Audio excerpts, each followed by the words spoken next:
Hey everybody, Chris Pastore here from Mainline Family Law Center, here to talk to you guys today about alimony in Pennsylvania. So, there are a couple of questions or misconceptions that come up quite often in alimony, and I just wanted to go over those with you to help to give you a greater understanding of what alimony is in Pennsylvania.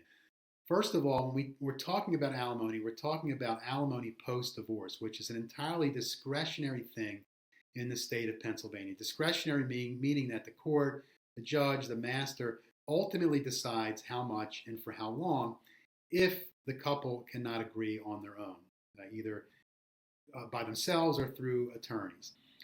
The courts will then look at 17 different factors in the alimony statute to decide um, if so, how much and for how long. Um, so we're not going to go through those factors in this particular video, but I just wanted to underscore the fact that this is a discretionary thing. So that being the case, one of the questions that comes up then quite often is there lifetime alimony in Pennsylvania? So yes, technically lifetime or permanent alimony is still available in Pennsylvania. However, it's very rarely awarded anymore. Very rarely awarded. I think if you're New Jersey has actually abolished lifetime alimony, but it's still available in PA. Limited basis. You have to make a really, really strong claim or case for it. The classic example is the permanent disability situation. So I'm permanently disabled, my spouse is not. I have no income, or I'm on a fixed income, but my spouse is not. Um, that's can be a pretty good case for permanent alimony if you can make it. Is alimony taxable and deductible in Pennsylvania? So this has been largely put to rest based on the inaction of Donald Trump's Tax Cuts and Job Act of 2017. Prior to that time, any alimony that was paid in a divorce was taxable to the recipient and then tax deductible to the payer. That is no longer the case as of 1/1 of 2019. So all divorce cases that are finalized after 1/1 of 19, any alimony payments are no longer taxable to the recipient and no longer deductible. The payer now loses the ability to deduct that in that tax savings. So what this results in, as I'm finding as a mediator, is it's putting the recipients of alimony, the alimony receiving spouse, in a pretty favorable post-divorce tax position, especially if they have no other taxable income. If the alimony is their only income, it's if they're getting that and child support, this is free and clear money that's going into their household.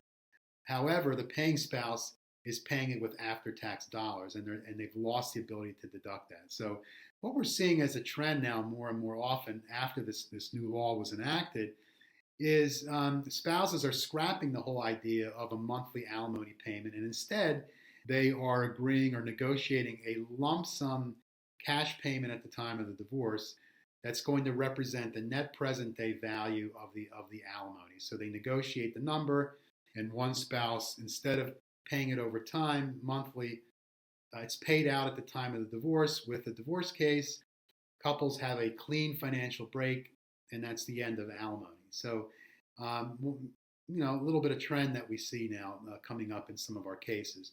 How long do I have to be married to get alimony? So, as we said before, this is a discretionary thing, alimony post divorce. There's no formula to plug numbers into, and we have the 17 factors. Now, um, uh, oftentimes, what you'll see is this is a rule of thumb. This is not a law that's written anywhere in the law books of Pennsylvania.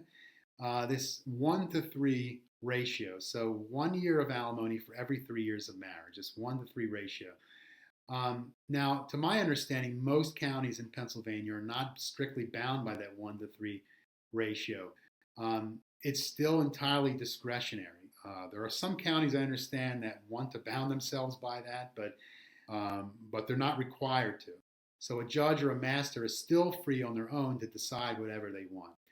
Um, so the 1 to 3. Now, um, in my experience in private practice, representing both sides of the coin, when I was representing spouses asking for alimony, sometimes we would come in under the 1 to 3 ratio. Hey, judge, a 9 year marriage, 3 years of alimony. Um, Sometimes I would ask for greater than that, than the presumption, the 1 to 3, because there were certain circumstances in the case that warranted a longer period of alimony. So, and then on the other side, representing the paying spouse, um, you know, attorneys will argue around the 17 factors and why the 1 to 3 is appropriate or not appropriate. And so back and forth that goes in court. So, and in our process of mediation, this is another item that's negotiated on the table. We're looking at true financial needs of spouses moving forward. We're looking at budgets. We're trying to project forward into the future. Where am I going to be living? Where are you going to be living? What are my earning capacities moving forward? What are yours? And we go through all the litany of factors. We talk about what's practical, what's necessary, and then we go from there and determine, and the spouse is determining what their own alimony agreement will be. Thank you very much for listening, and good luck, the best of luck to everybody with whatever transition you happen to be going through.